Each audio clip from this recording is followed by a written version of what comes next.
10 Messerschmitts own the sky over Bavaria. A lone Mustang breaks cloud cover 3,000 feet below. The rookie pilot has no wingman, no altitude advantage, no escape route. German radio traffic flares across the ether, confident, coordinated, closing fast. Then something impossible happens. The voices change. Urgency replaces certainty. One by one, the hunters fall away. The rookie disappears into weather they cannot follow, and the Luftwaffe controllers demand to know how a single American pilot just slipped through the most concentrated fighter screen in southern Germany. March 1945. The air war over the Third Reich has entered its final, most vicious phase. American heavy bombers strike deeper each day, and the Luftwaffe, battered but not broken, commits everything it has left to stop them. Fighter bases ring Munich, Augsburg, and Regensburg. Fuel is rationed. Pilots are undertrained. But on certain days, when the weather breaks and the bombers come, the Germans still rise in coordinated swarms. The 8th Air Force knows this. So does the 15th, pushing north from Italy. Escort doctrine has evolved into a science. Layered coverage, sector assignments, radio discipline. P-51 Mustangs fly top cover while P-47 Thunderbolts sweep the deck. No one flies alone. No one breaks formation without cause.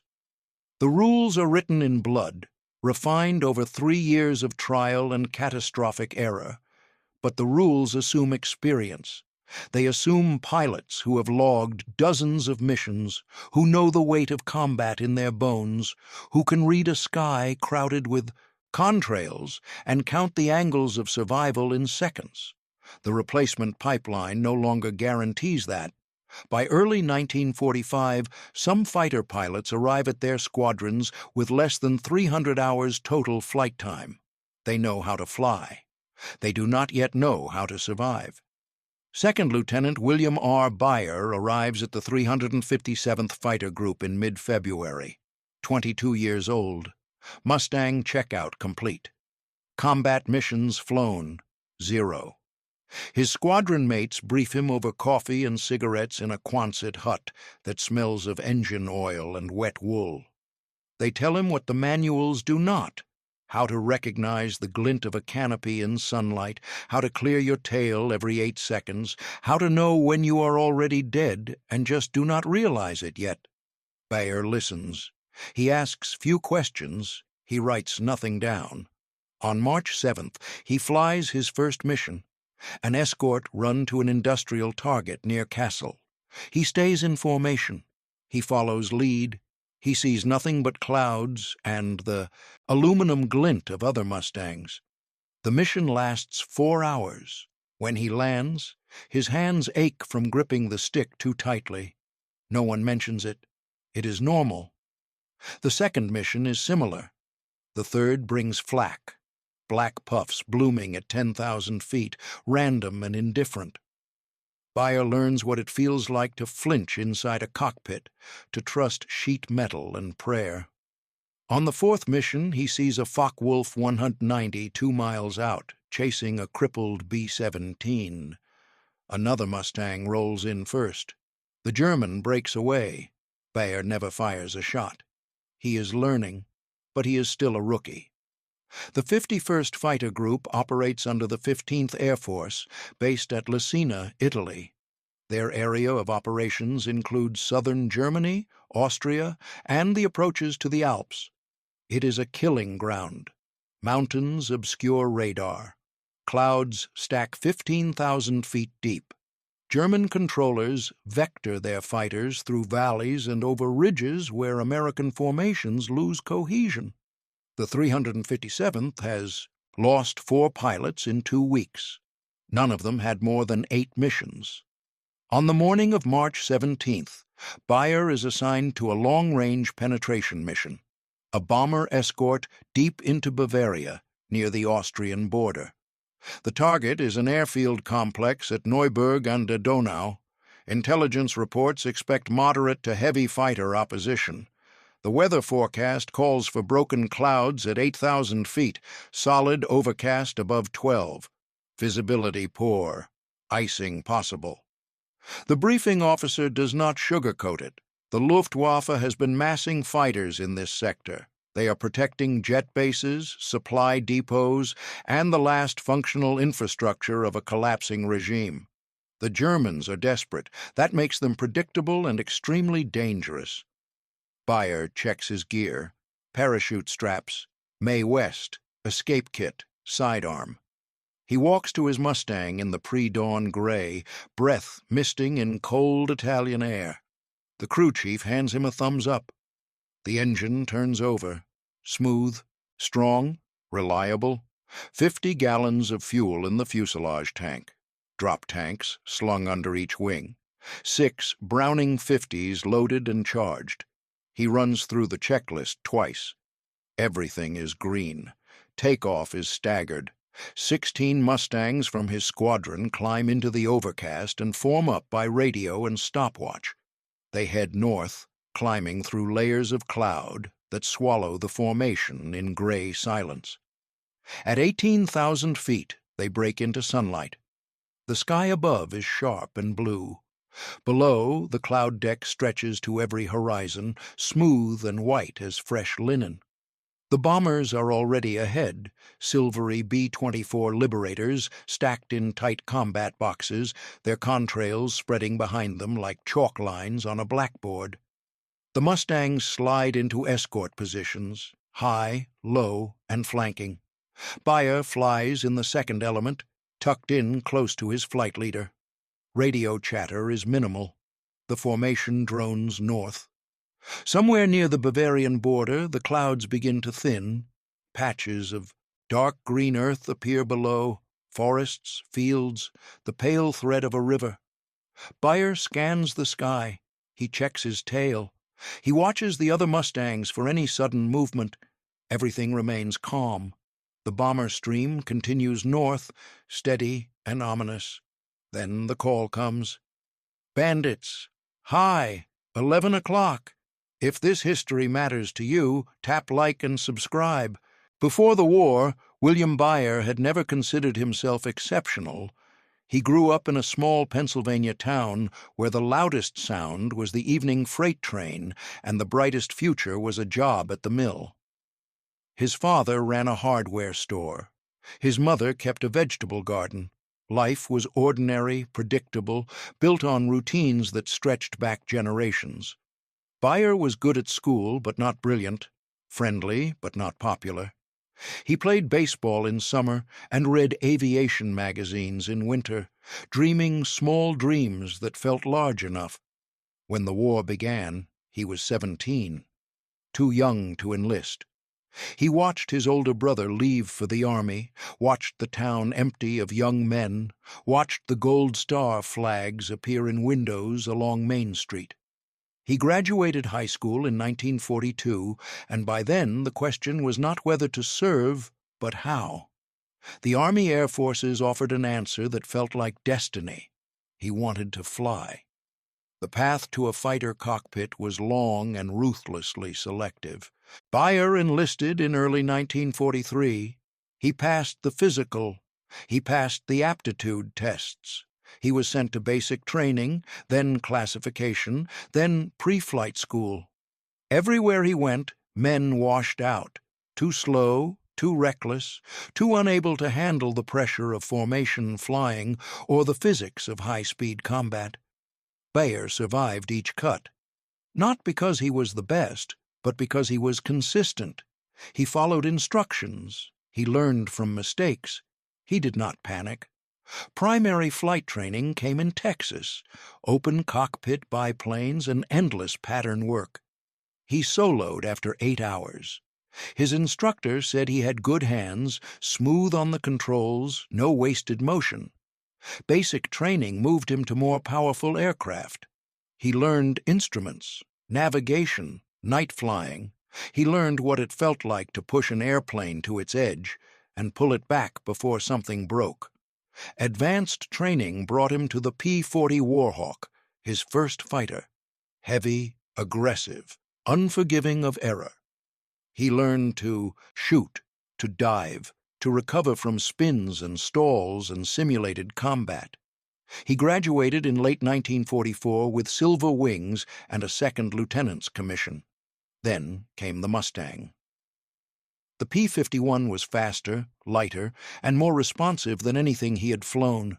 It had range, climb rate, and the kind of performance that made experienced pilots grin. But it demanded respect. The Merlin engine ran hot. The laminar flow wing stalled sharply if mishandled. In a high-speed dive, control forces grew so heavy that some pilots could not pull out without trimming first. Beyer spent weeks learning its quirks, its limits, its personality. He came to trust it. The Mustang rewarded precision and punished sloppiness. That suited him. By the time he reached Italy, he had nearly 300 hours of flight time. On paper, that was enough. In practice, it meant he knew how to fly, but not yet how to fight. Combat added variables no training could replicate: the confusion of a sky filled with 40 aircraft, the distortion of speed and altitude, the adrenaline that turned seconds into hours and hours into seconds. The only way to learn was to survive long enough to learn. His squadron mates helped where they could. They taught him to scan in segments, not sweeps, to check 6 every 8 seconds, no exceptions, to never fixate on a single target, to trust his wingman and be worthy of that trust. They told him that most pilots who died in their first 5 missions died because they did not see the threat until it was too late.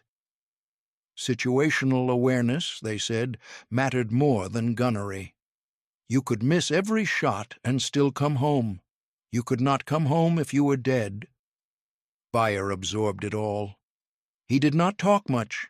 He listened. He watched. He replayed each mission in his mind, noting what he had done wrong, what he had missed, what had felt wrong, even if he could not articulate why. He was building an instinct, one flight at a time. But instinct took time, and time was the one thing no one could guarantee. The men around him were a mix of veterans and replacements. The veterans flew with a kind of weary competence, their movements economical, their voices calm on the radio, even when the sky turned violent. They had seen friends die. They had made mistakes and survived them through luck or skill or both. They carried that weight quietly, expressed in the way they checked their guns twice, the way they studied the weather, the way they said nothing at all when a new pilot asked a question that revealed how little he understood. The replacements were easier to read: nervous energy, bravado covering fear, a desperate need to prove themselves, to belong, to not be the one who screwed up and got someone killed. Beyer recognized it because he felt it. The difference was that he kept it to himself. He spent his off hours reading after-action reports. He studied German tactics, how they used sun and altitude, how they coordinated attacks, how they picked off stragglers, learned the profiles of enemy fighters, the 109's tight turn radius, the 190's roll rate, the way a Messerschmitt pilot would try to lure you into a climbing fight where the 109 had the advantage. He learned that the Mustang's strength was speed and energy retention, that you fought on your terms or not at all. But knowledge was not experience, and experience could not be rushed. On his 5th mission, Beyer saw a B-24 go down. One moment it was flying straight and level, tucked into the formation. The next, its wing folded back and the fuselage tumbled through space, shedding pieces and men. He counted 3 parachutes. The bomber carried a crew of 10. He forced himself to keep scanning the sky. There was nothing he could do. The mission continued. On his 7th mission, he fired his guns for the first time in combat. A Focke-Wulf 190 flashed across his nose at 1,000 yards, chasing another Mustang. Beyer rolled, pulled lead, and squeezed the trigger. The vibration rattled his teeth. Tracers arced out and fell short. The 190 was already gone, disappeared into a cloud. Beyer's hands were shaking. He flexed his fingers and resumed his position. He was learning, slowly, incrementally. Each mission added another layer of understanding, another fraction of a second shaved off his reaction time. But he knew he was still green. The veterans could feel it. The enemy could too. A rookie moved differently, scanned differently, flew just a little too tight or a little too loose. The Luftwaffe had been hunting American fighters for 3 years. They knew what inexperience looked like, and they knew how to exploit it. By mid-March, Beyer had flown 9 missions. He had not scored a victory. He had not been hit. He was still alive, still learning, still trying to bridge the gap between training and competence. His squadron commander told him he was doing fine.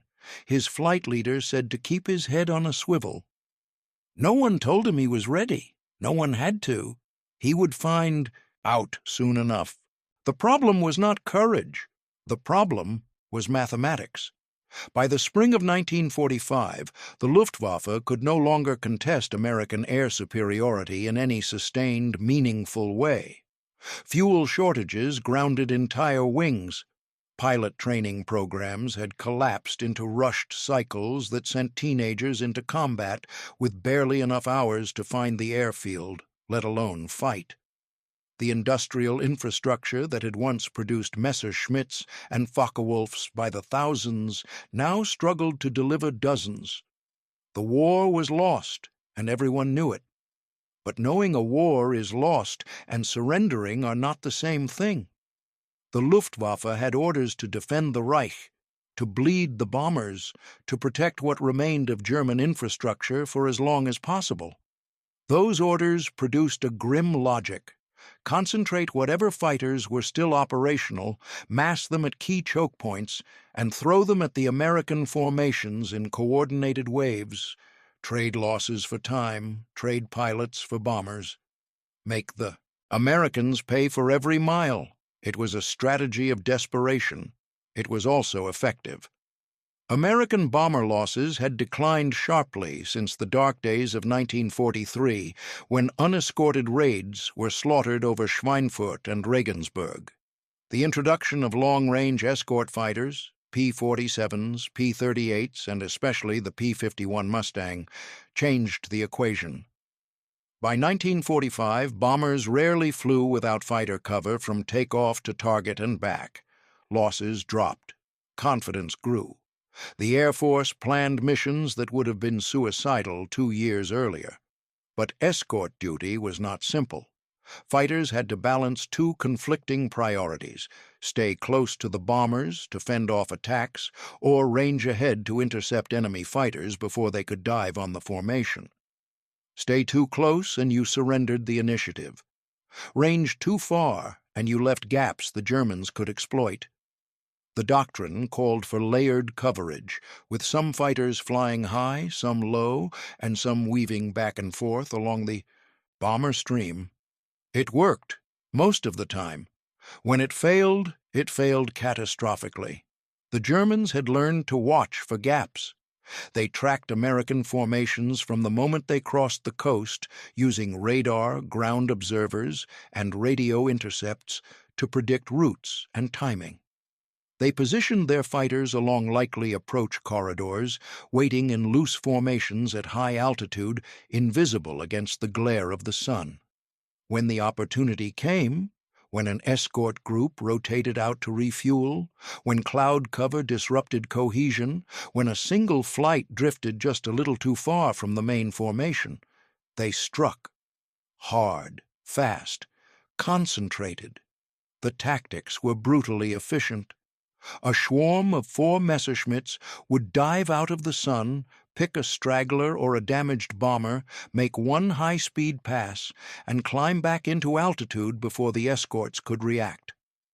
If the Americans gave chase, the Germans used their altitude advantage to dictate the engagement, forcing the Mustangs into vertical climbs where the 109s could outmaneuver them. If the Americans stayed with the bombers, the Germans reset and attacked again. It was a knife fight in a dark room. The Americans had more knives. The Germans knew the room. For rookie pilots like Beyer, the challenge was compounded by inexperience. Veteran pilots could read the flow of a fight, recognize the setup before it happened, position themselves to counter or evade.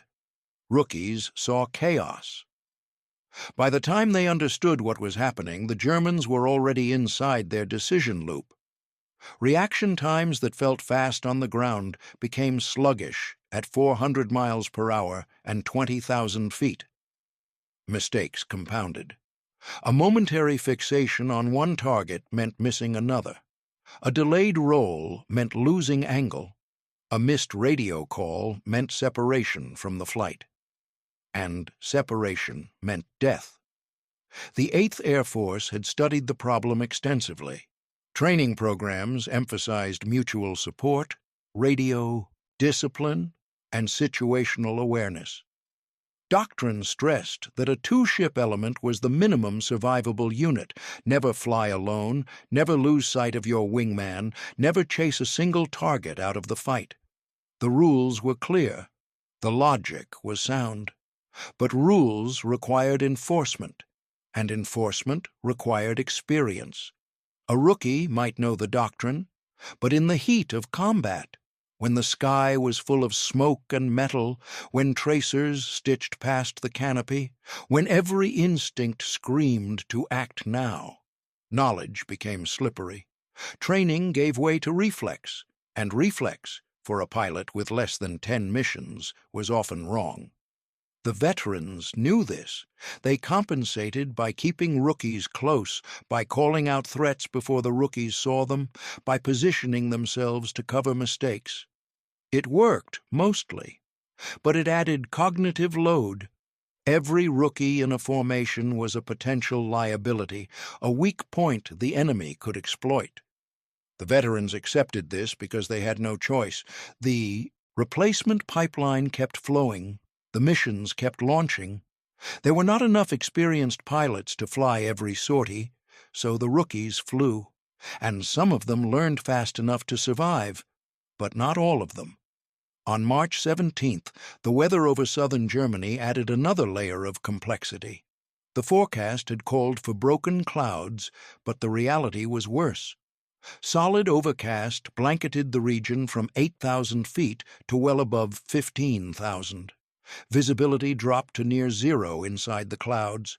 Ice formed on wings and canopies. Radio communication became garbled as formations climbed and descended through layers of moisture that scattered signals. For the bombers, it was merely uncomfortable. They flew by instruments, locked in tight formations, trusting their lead navigators to bring them to the target. For the fighters, it was disorienting. Escorting bombers you could not see through clouds where a wrong turn could send you into a wingman or into a mountain required constant instrument cross-checks and radio coordination. The margin for error shrank, and the Germans used the weather like a weapon. Luftwaffe controllers knew the cloud deck was thick. They positioned their fighters above it, waiting in clear air where they could see the contrails of the American formation as it emerged. They planned their intercepts for the moment of transition, when American pilots were adjusting from instruments to visual flight, when formations were spreading out after climbing through the murk, when cohesion was weakest. Beyer's squadron was assigned to high cover, which meant they would fly 2,000 feet above the bombers, weaving back and forth to clear the formation's flanks. The briefing had made it sound routine, but as the formation penetrated deeper into Bavaria, the tension in the radio calls began to change. Other groups were reporting contacts. Bandits at 10 o'clock high. Bandits breaking through the low cover. Bandits climbing out of the clouds. The sky was full of Germans. Beyer scanned continuously, eyes sweeping in segments. High, low, 6 o'clock, repeat. His neck ached. His eyes watered from the glare. He saw contrails, sunlight, the white cotton of distant clouds. He saw other Mustangs, their polished aluminum skins flashing like mirrors. He saw the bomber stream below, a long, dark caterpillar inching across the landscape. And then he saw the glint, high, 11 o'clock, maybe 2 miles out, small, bright, moving fast. He keyed his radio to call it out, but someone else was already talking. Multiple contacts, 9 o'clock, descending. Beyer's flight leader broke left to intercept. Beyer followed, pulling his stick smoothly, rolling into the turn, keeping his leader in sight. That was when everything fell apart. The German fighters did not come from one direction. They came from 3. Beyer saw them now, dark shapes diving out of the high sun, another group climbing out of a cloud bank to the east, a third group slashing across the bomber formation's nose. The radio exploded with calls. Mustangs broke in every direction. The neat geometry of the escort formation dissolved into a dozen individual dogfights scattered across 10 miles of sky. Beyer's flight leader called for a hard left turn to engage a pair of Messerschmitt 109s lining up on a B-24. Beyer rolled and pulled, his vision narrowing under G-forces, the horizon tilting sideways. He saw the 109s, sleek, predatory, closing fast. His leader fired a burst. The 109s broke in opposite directions. Beyer followed the one that broke high. It was instinct, not strategy. The German pilot climbed steeply, using the Messerschmitt's excellent power-to-weight ratio to gain separation. Beyer followed, pushing his throttle forward, watching the altimeter wind-up, 19,000, 20,000, 21. The 109 was pulling away. Beyer nosed down slightly to gain speed, then pulled back into a climbing turn, trying to cut the angle. The Messerschmitt rolled inverted and dived back into the clouds. Beyer hesitated. The doctrine was clear. Do not follow an enemy into clouds. You lose visual reference. You lose situational awareness. You become an easy target. But the German was escaping. Beyer had him in sight. One more second and he could line up a shot. He pushed the stick forward and dived into the overcast. The world turned gray. Visibility dropped to 0. Beyer transitioned to instruments, trusting his altimeter, airspeed, and attitude indicator. He descended through 2,000 feet of cloud, blind, hunting a target he could no longer see. His pulse hammered in his ears. The Mustang shuddered slightly in turbulence. He began a slow turn, hoping to reacquire the 109 on the other side of the cloud layer. He broke, out at 7,500 feet. Below him, scattered forests and fields. No bombers, no Mustangs, no Messerschmitt. He was alone. Beyer's stomach tightened. He leveled off and scanned the sky, turning in a slow circle. Empty. He checked his compass and fuel. He had been in the fight for less than 10 minutes, but the maneuvering had burned through his reserves faster than expected. He still had enough to get home, but not enough to linger. He climbed back toward the cloud deck, intending to rejoin the formation. That was when he heard the call. American aircraft, unidentified, heading south at low altitude. Possible straggler. The transmission was in German. Beyer did not speak the language, but he understood the tone. The Germans had spotted him, and they were coming. He scanned again, faster now, eyes darting across every quadrant. There, high and to the west, contrails, multiple aircraft, descending. Beyer's mind raced. He was alone, low on fuel, with no altitude advantage and no support. The Germans were above him and closing. Running was the only option. But running where? He nosed down, accelerating toward the deck.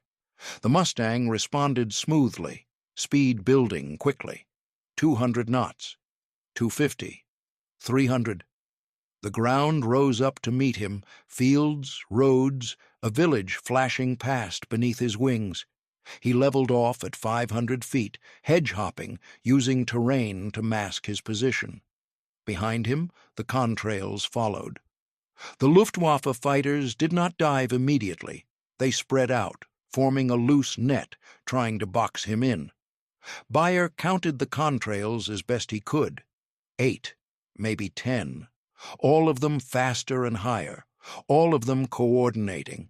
He broke hard left, then right, weaving through a series of shallow valleys. The Germans split into pairs, each pair covering a different escape vector. Beyer realized the trap. They were not trying to shoot him down immediately.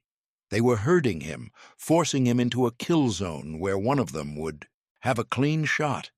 He needed an edge. The Mustang was faster than the 109 in level flight at low altitude. Beyer knew that from training.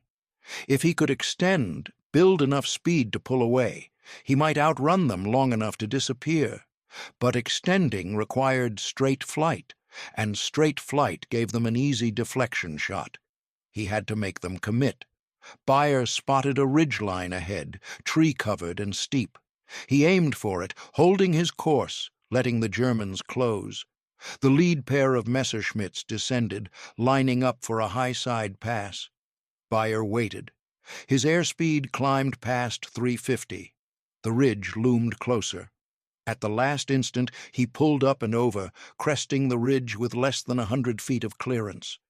The Messerschmitts followed and hesitated. The trees were too close, the terrain too uneven. One of them pulled up sharply. The other tried to follow Beyer through the gap. Beyer dove down the other side of the ridge, using gravity to gain speed. He flattened out just above the treetops, the Mustang's engine roaring, the slipstream howling past the canopy. The Messerschmitt pilot lost sight of him for 3 seconds. Long enough. Beyer broke hard right, rolled inverted, and sliced into a narrow canyon between 2 forested slopes. The Messerschmitt overshot, pulling up to avoid the trees. Beyer leveled out, now invisible below the ridgeline, masked by terrain. He turned north, then west, changing heading every 30 seconds, staying low, staying fast. The contrails above him milled in confusion. He heard the German radio chatter again, angry, frustrated. They had lost visual, but they had not given up. Beyer knew he could not hide forever. The Germans had altitude and numbers. Sooner or later, one of them would spot him again. He needed to get back into clouds, back into cover where visual tracking was impossible. Ahead, a towering cumulus column rose from 8,000 feet to well over 20,000. Beyer climbed toward it, trading speed for altitude, watching his fuel gauge tick lower. The Germans saw him climbing. 2 of them rolled in, diving to intercept. Beyer pushed the throttle to the firewall. The Merlin engine screamed. The Mustang accelerated, clawing for altitude. The Messerschmitts closed from above, tracers flickering past Beyer's wingtip. He reached the cloud base and disappeared inside. The world turned white.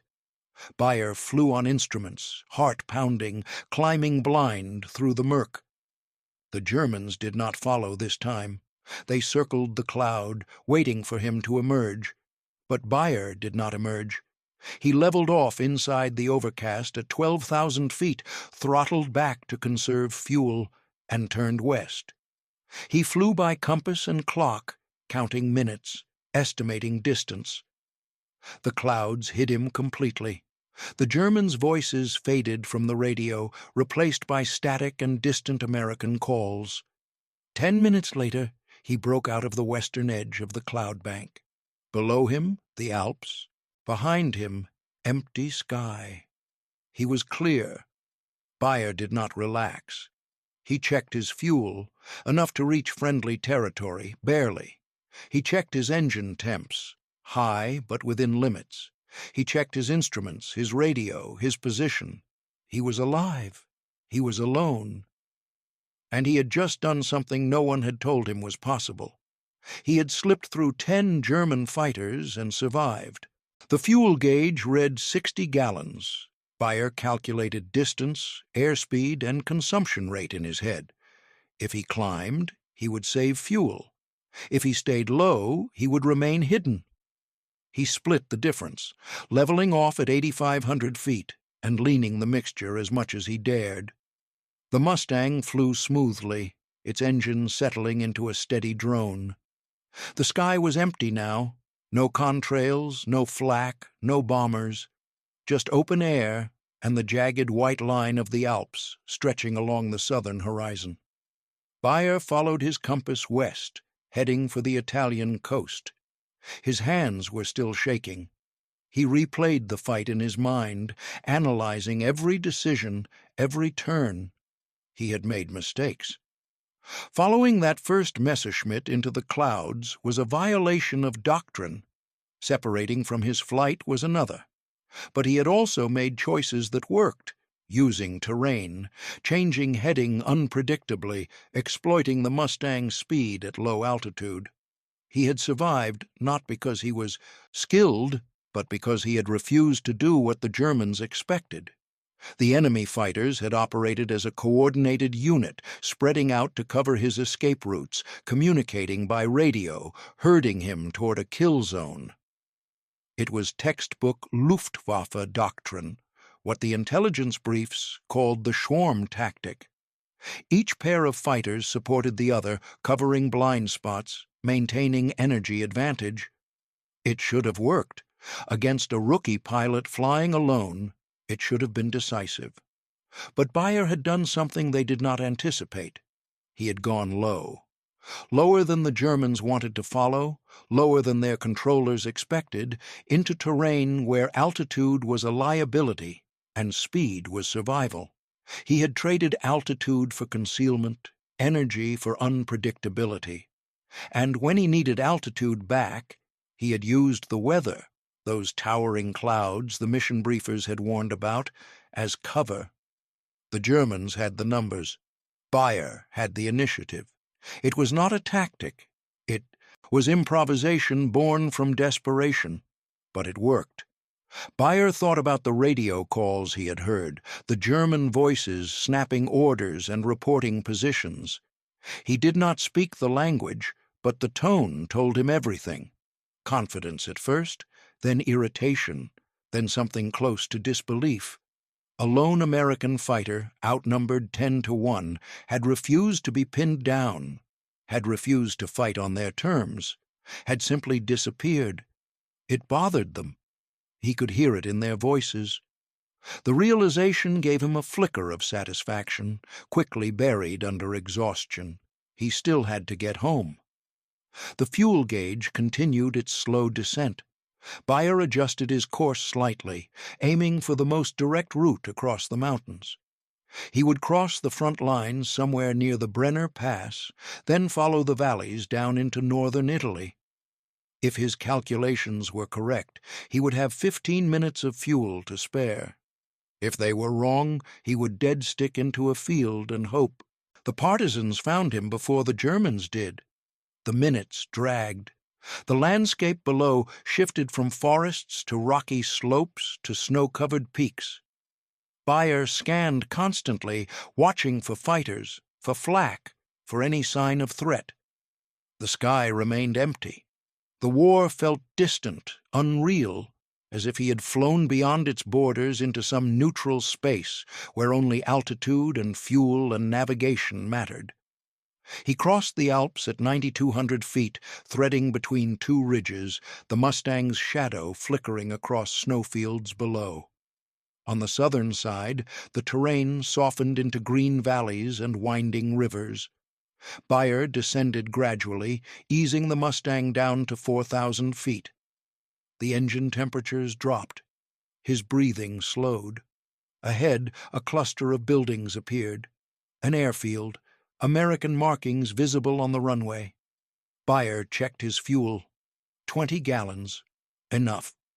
He called the tower, identified himself, and requested immediate landing clearance. The controller's voice Came back calm, almost bored. Cleared to land, runway 27, wind light and variable. Beyer entered the pattern, dropped his gear and flaps, and brought the Mustang down in a smooth, uneventful landing. The wheels chirped on concrete. The tail wheel settled. He rolled to the end of the runway and turned off onto the taxiway. The engine coughed once, sputtered, and died. Out of fuel. Beyer sat in the cockpit for a moment, staring at the instrument panel. His hands were numb. His back ached. His mouth tasted like copper. He popped the canopy and climbed out onto the wing, legs unsteady, and dropped to the ground. A crew chief jogged over, took one look at the empty fuel gauges, and whistled. "You glided in on fumes, Lieutenant." Beyer nodded. He did not trust himself to speak yet. The debrief took place in a cramped operations room that smelled of coffee and mimeograph ink. Beyer sat across from the intelligence officer and recounted the mission, separation from the flight, the diving, Messerschmitt, the low-altitude chase, the Germans boxing him in, the escape into terrain and clouds. The officer took notes, nodding occasionally, asking for clarification on altitudes, headings, and numbers of enemy aircraft. When Beyer finished, the officer leaned back and tapped his pencil against the desk. "You got lucky, Lieutenant." Beyer said nothing. "You broke formation. You chased a single target into clouds. You ended up alone over enemy territory with 10 fighters on your tail. By all rights, you should be dead or in a POW camp." "I know." The officer studied him. "But you made it back. And you did something smart. You used the terrain and weather to break contact instead of trying to dogfight your way out. That shows good judgment, even if the setup was poor." Beyer exhaled slowly. "Will there be a report?" "There's always a report. But I'll note that you adapted under pressure. The brass likes that. Just don't make a habit of getting separated." Beyer returned to his squadron the following morning. His flight leader was waiting. He did not look pleased. "You followed a 109 into the clouds." "Yes, sir." "What happened to the doctrine we briefed?" "I lost sight of you. I thought I could catch him before he escaped." The flight leader shook his head. "You thought wrong. You separated. You gave the enemy a free shot. If they had been better coordinated, you would not be standing here." Beyer nodded. "Understood, sir." But the flight leader's expression softened slightly. "That said, you handled the situation well once you were in it. Most rookies would have panicked. You kept your speed, used the ground, and got yourself out. That takes presence of mind. Thank you, sir." "Don't thank me. Thank the fact that you fly a Mustang and not a Thunderbolt. You would not have outrun them at low altitude in a jug." The conversation ended there. Beyer walked back to his quarters, exhausted, relieved, and oddly unsettled. He had survived, but survival felt less like victory and more like a warning. The margin between coming home and not coming home was thinner than he had imagined. Luck mattered. Equipment mattered. But so did decision-making under pressure, the ability to adapt when everything went wrong. He had learned something over Bavaria.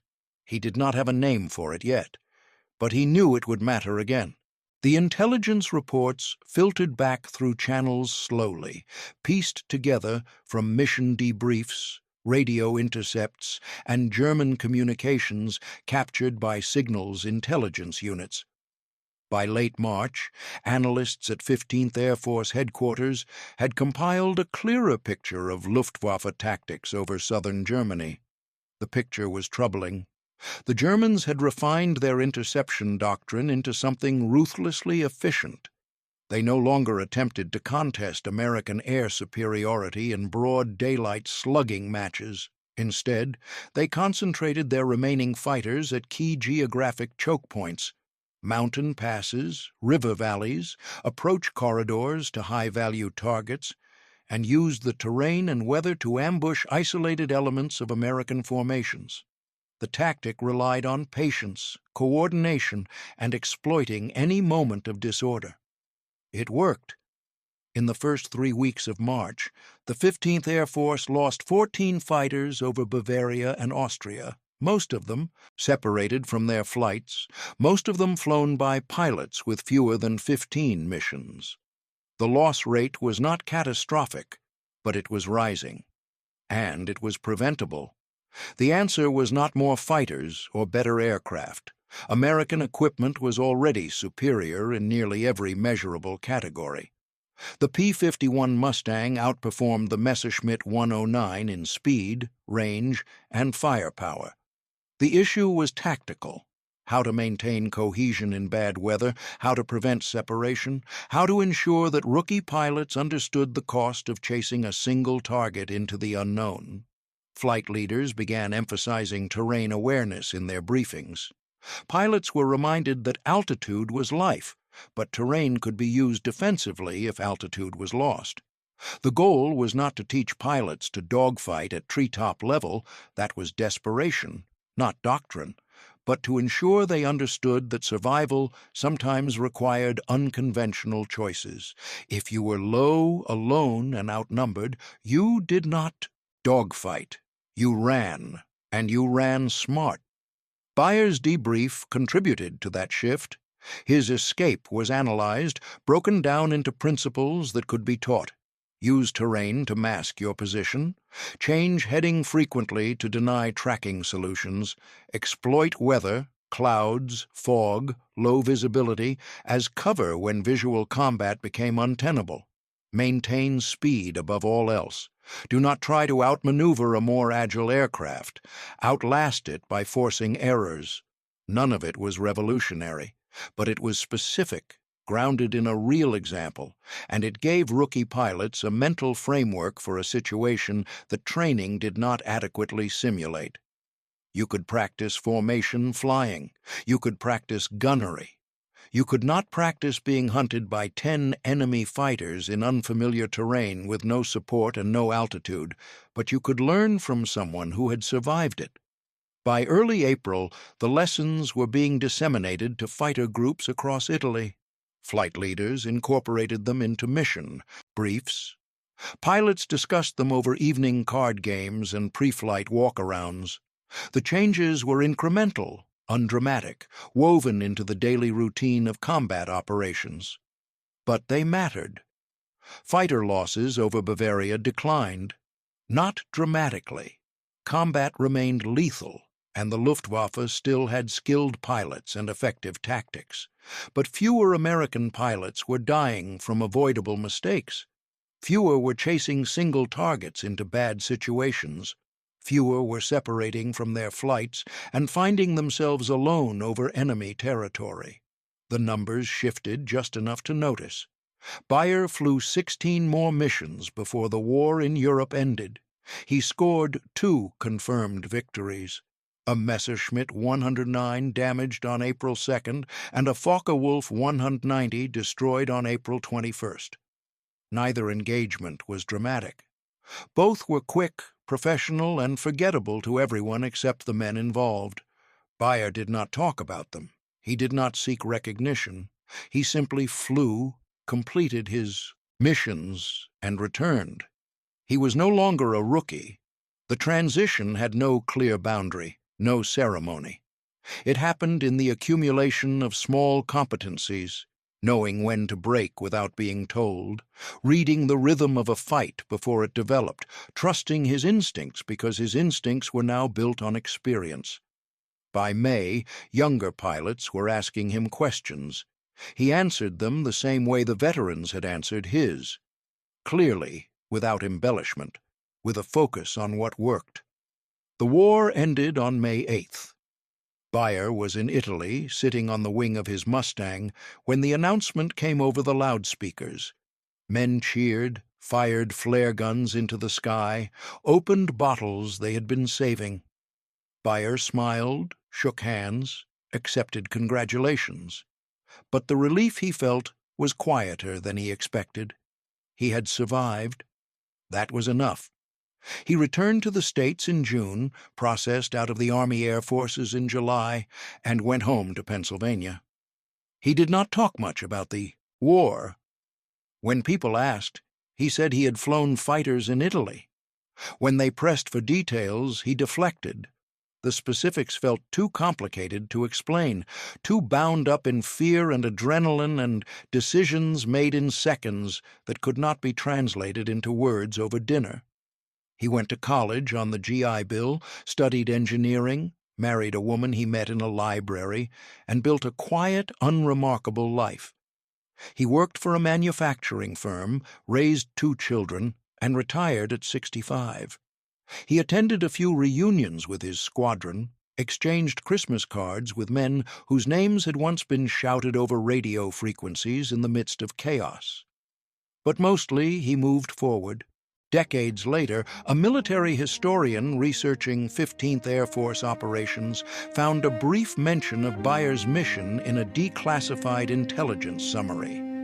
The report noted his escape from multiple enemy fighters and his use of terrain and weather to evade interception.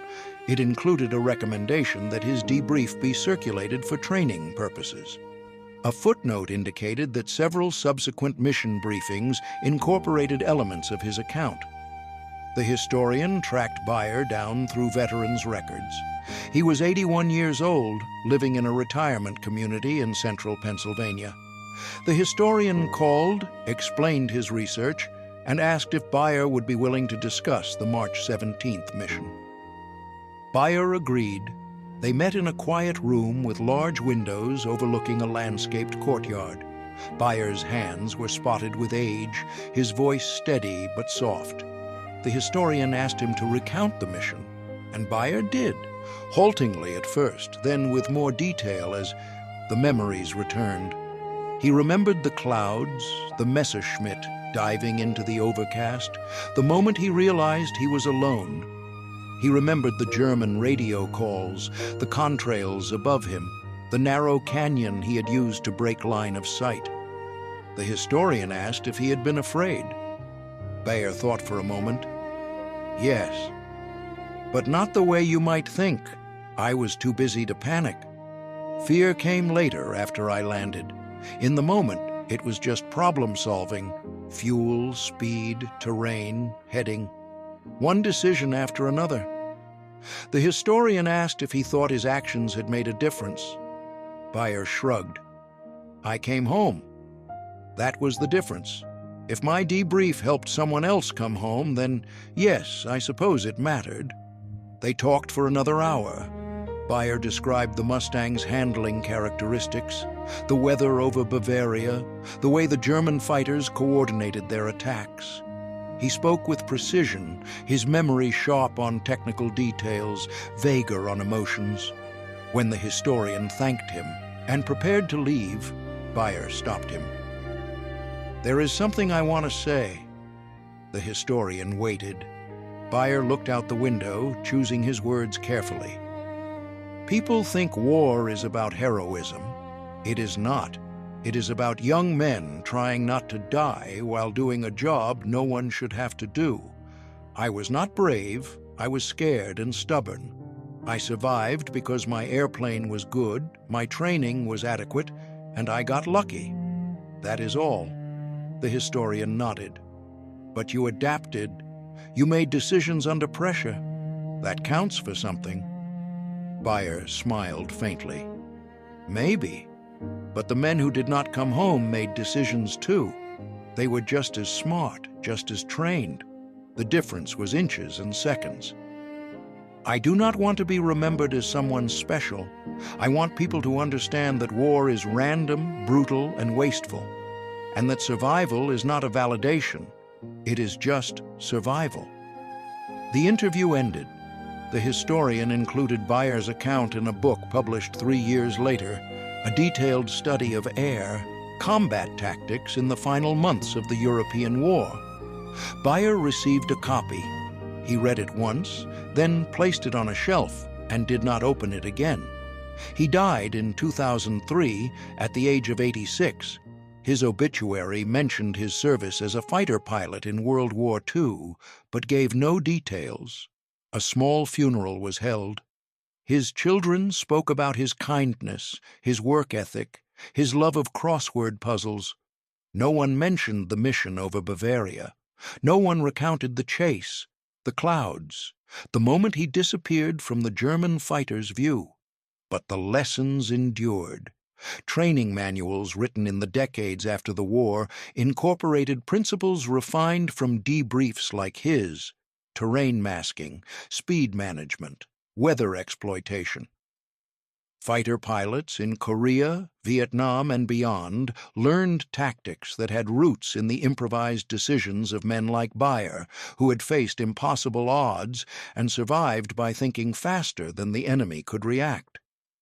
The mission itself faded into obscurity, one among thousands flown in the final months of a vast and terrible conflict. No medals were awarded. No dramatic retelling made it into popular history. It was too small, too technical, too specific to capture the public imagination. But in the quiet archives of military aviation, in the syllabi of fighter weapons schools, in the unspoken knowledge passed from experienced pilots to new ones, the lesson remained: when everything goes wrong, when you are alone and outnumbered and the odds are impossible, you do not give up. You adapt. You use what you have: speed, terrain, weather, wits. You make the enemy react to you instead of the other way around. You refuse to fight on their terms. And sometimes, if you are skilled and lucky and stubborn enough, you slip through. Beyer never claimed to have invented anything. He insisted he had simply done what seemed logical at the time. But logic under pressure, clear thinking in chaos, the ability to adapt when doctrine fails, these are not common. They are learned, and they are taught by example. One rookie pilot over Bavaria, outnumbered 10-1, found a way home. In doing so, he proved that survival was not just a matter of firepower or numbers. It was a matter of will, creativity, and the refusal to accept the terms of the fight as given. That lesson did not end with the war. It echoed forward, shaping the way fighter pilots understood their craft, their risks, their responsibilities, not as heroes, but as professionals navigating the chaos of combat with whatever tools they had. In the end, that was Beyer's legacy. Not fame or glory, but a small, enduring contribution to the art of survival.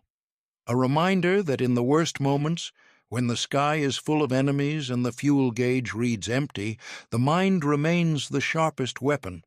And sometimes that is enough.